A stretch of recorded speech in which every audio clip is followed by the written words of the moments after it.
Linda Groarke from New York. Oh! But I wasn't always Linda Groarke. My maiden name was Linda Puff.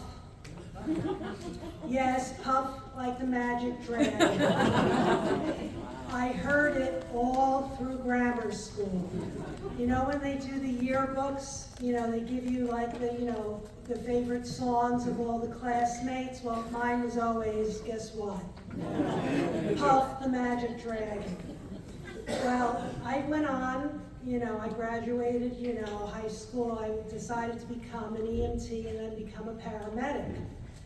So after a few years of that, I started dating this one other fellow paramedic, and his mother was German. So after a few months of dating, she asked me, she goes, "Gosh, Linda, what kind of last name is Puff?" I was like, "Oh gosh, Mrs. Pritzker, it's German," because that's what I was always told. Well, she kind of was a little silent there for a moment, and she kind of exchanged a glance with her husband, and she was like, "Oh." So I didn't know what else. I was like, okay, so I guess, A couple weeks later, I'm out eating dinner with another group of, EMS people. One of the guys at the table mentions that he speaks German fluently.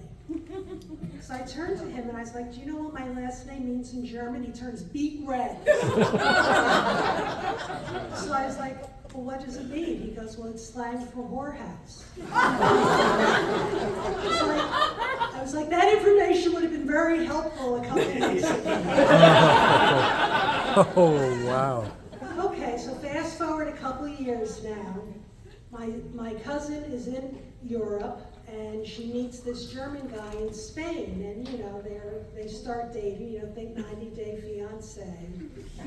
So he comes over to the United States to visit, and she's introducing him to all the family.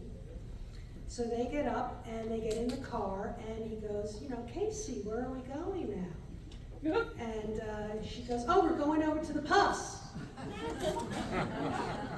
He goes, "Where are we going?" In a German accent. She goes, "Yeah, we're going to the Puffs. Aunt Sonny, Uncle Buddy." Oh. So she goes "Why? Where did you think we were going?" So I was a little bit grateful when I got married, although nobody can say the last name. But thank goodness my nephew is 6 foot 7 inches, so he doesn't have to worry about anybody teasing him about his last name. So that's all I have to say about that.